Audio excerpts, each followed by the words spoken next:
Kayo? Pwede ko na rin walang bigas. Siguro dami tinagahanap sa inyo. Ano, mantika na labo. Asukan din mo na meron sa'yo. Wait lang ka. Isa.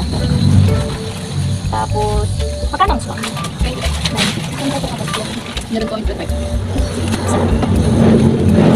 Tuyo, hindi na muna. Papaubusin mo na to. Meron pa dito. Ano, creamy white yun pa. Saka Nescafe original.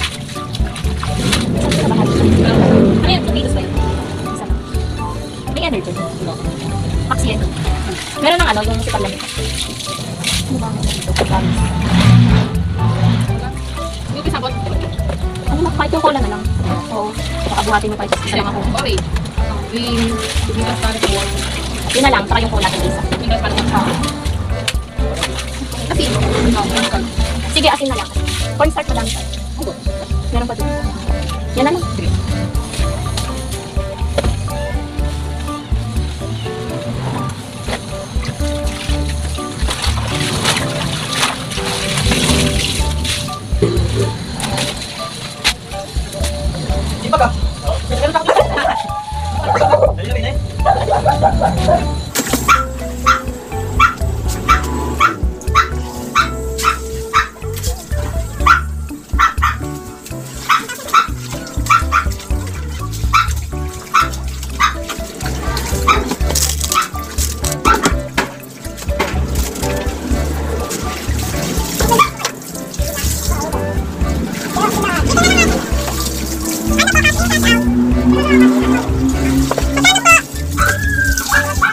So, ngayon guys, i-haul ko sa inyo yung kaunting kinuha ko sa aking ahente ng mantika.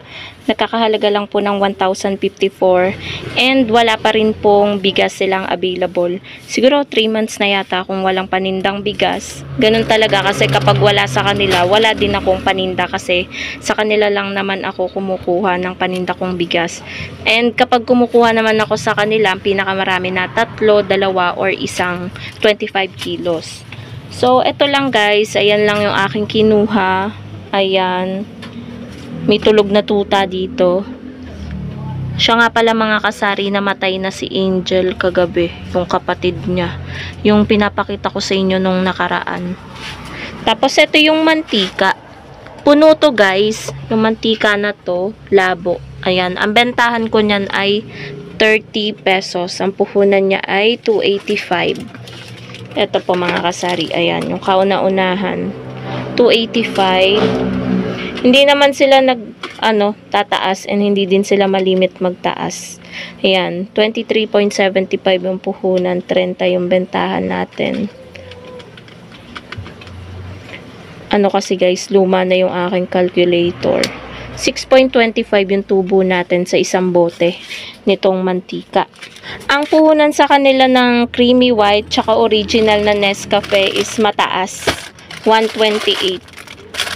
Ito ay 10 twin packs sa isang tie, 'di ba?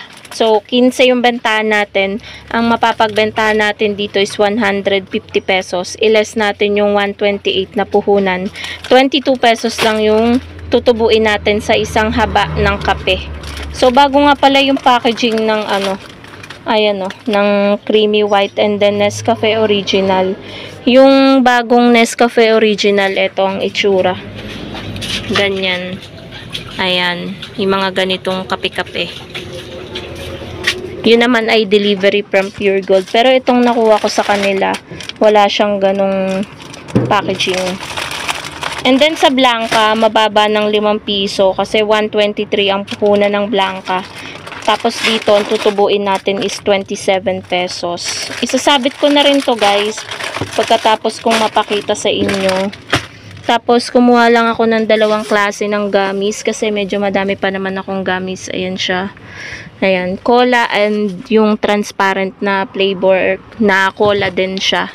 Tapos isang balot ng Max Yellow. Ito ay asin, 5 kilong asin na ire-repack din natin yan. Tsaka harina, 2 kilo. Ang puhunan ng asin is 60. Bali ang guys, 12 pesos yung 1 kilo ng asin kasi 5 kilo siya. Tapos yung harina, 45 pesos naman yung puhunan ng 1 kilo. And ito po ay 2 kilo. So, mamaya anuhin natin kung sakto ba talaga. Ayan, kasi may nakapatong na mga embudo dyan sa ating kiluhan. So, yan lang naman mga kasari yung mga kinuha ko sa aking ahente. Hindi ko nga pala inano yung ahente ko ng itlog kasi hindi ako kumuha ng itlog. Kasi guys, medyo matumal yung itlog. 1 week na akong hindi kumukuha parehas dun sa aking ahente. Ang tagal kasing maubos and may nagsauli din kanina ng itlog. Yun, pinalitan ko 2. Binili niya yun kahapon. So, okay naman yun guys kasi kaya alam ko na sa akin binili. Ito pala mga kasari, ayan, ire-repack natin tong asin ng tagli 5. Tapos yung harina, tagli 5 din. Yung harina kasi natin dito, ayan na lang. Wala na dito sa ating mega pack sa baba. Tapos yung ating asin, ito na lang din yung asin. Yan na lang. Siguro mga 10 na lang na tagli 5. Kaya ayan. Medyo matagal i-repack tong asin kasi 5 kilo. Laki ng tinutubo ko dyan guys sa asin. 100 pesos yata yung tutubuin ko dyan. Pero dito sa harina, maliit lang. Yan. Kasi 2 kilo lang naman yan.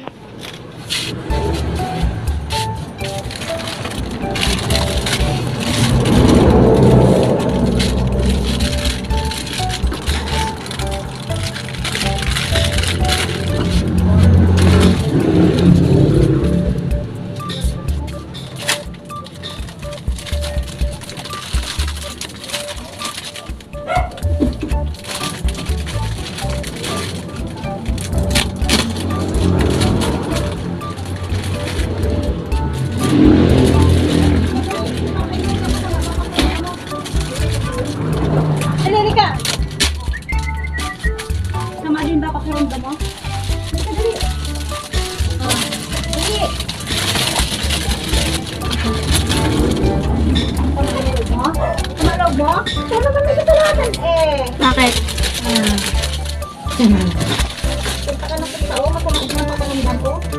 Mainit eh. Mainit talaga ako nga pinapawisan eh. Gusto mo rin din? Ayos ka.